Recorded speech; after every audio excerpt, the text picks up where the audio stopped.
Good morning, everybody. Pastor Stitch, Narrow Path Christian Church, BC, Bay City, Michigan. Welcome to the Biker Devotional. And yes, my wife is already reminding me it's not morning, it's afternoon. And that's because, well, part of my problem yesterday and for days past were physical exhaustion. And so I slept in today. Took a little bit extra time in my time with the Lord. But I want to say this. For every one of you that saw my distress yesterday and prayed for me, reached out and told me you prayed for me, those of you that reached out and told me you prayed for me, I really, really appreciate you. I needed that affirmation, and it was good. But many of you did pray and you didn't reach out. I want you to know I felt those prayers. I really did feel those prayers. I'm feeling much better today. Circumstances really haven't changed at all. But it's amazing what the Spirit of God can do in your life, right? And so I want you to know that I appreciate each and every one of you as you meet me here every day, whether I'm early in the morning or late in the afternoon, or there's been one occasion where I even did it in the evening. I want you to know that I come here because I love you and I appreciate you. And I know that even when I am not okay, you've got my back. When somebody says, I got your six, it means something. And you guys, you've got me, and I appreciate that. Today is December 14th, 2024. We're looking at Proverbs chapter 14, and we're going to look at verse 15 and 16. The inexperienced one believes anything, but a sensible one watches his steps. A wise man is cautious and turns from evil, but a fool is easily angered and is careless. Those two verses do go together, because an inexperienced one will believe anything, they will be easily angered, and they will become careless. But someone who is sensible, they pay attention to what is around them, the direction they're going, what they need to do next. And a wise man is cautious and makes adjustments whenever necessary. You know, yesterday I was in one of those situations where I needed to make some adjustments. I was very cautious on my share. My share yesterday was very short because I saw myself going down a very bad path. The day before, I was already angry when I got on here, and I shared with you guys, and I shared truth, but I was not in a good place mentally. And I worked hard to be aware of my environment. And I had you guys reaching out and sharing with me and talking to me and recognizing that I was in distress, and that was helpful, and I want you to know that. See, there's another verse in Proverbs that says, iron sharpens iron as one man sharpens another, right?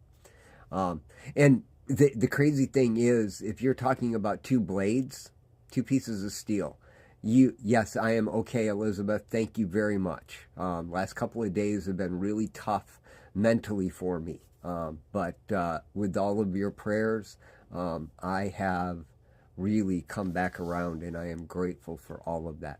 I also got some real much needed sleep last night, and so that was helpful as well. It's crazy how much just a little bit of sleep can change anything. Now, where was I? Oh, iron sharpening iron, and that's not even the verse we're talking about today, but did you know that when you take a blade and you run it across another piece of steel to sharpen it, you're not actually sharpening it. All you're doing is taking the curled edge and standing it back up. To sharpen, you actually take something off of it. But iron sharpening iron, as one man sharpens another, is just straightening each other out. And that's what you did for me yesterday. And see, when we look at Proverbs 14, 15, and 16, the inexperienced one believes anything. They think that iron sharpening iron is taking stuff away from you. And that's not it. A sensible one watches his steps. He recognizes what he's doing is standing that edge up and getting it where it needs to be, but it's still vulnerable. And a wise man is cautious and turns from evil. If there's something that's going to damage that edge, they're going to do something to fortify it. Sometimes that means putting it on a sharpening stone and taking some material off so that you can have a stronger edge. It doesn't take a lot to take that flimsy edge and peel it off and make it better.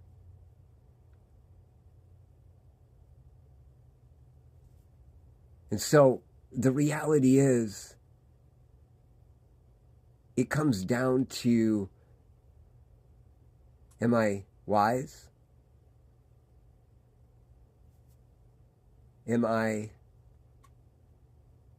going to take the time to let others speak into my life? Am I going to be vulnerable with you right here like I have been? Or am I going to put on a face and tell people I'm fine? Which probably would have ended up with me in the hospital in a mental ward. I was not in a good place. But because of your prayers, because of your example, because of your help and your words, I am so much better. Elizabeth, Rhonda reached out to you, and that's my wife. I don't know everything that you're going through, but know this, my wife and I are praying for you, as we are for all of you, because you are there for me, and when I'm vulnerable, you're there for me. When you're vulnerable to me, I can do more for you. I pray for each and every one that watches these in a generic way, because I don't know who gets to watch them. But I do know this. God called me here for you today.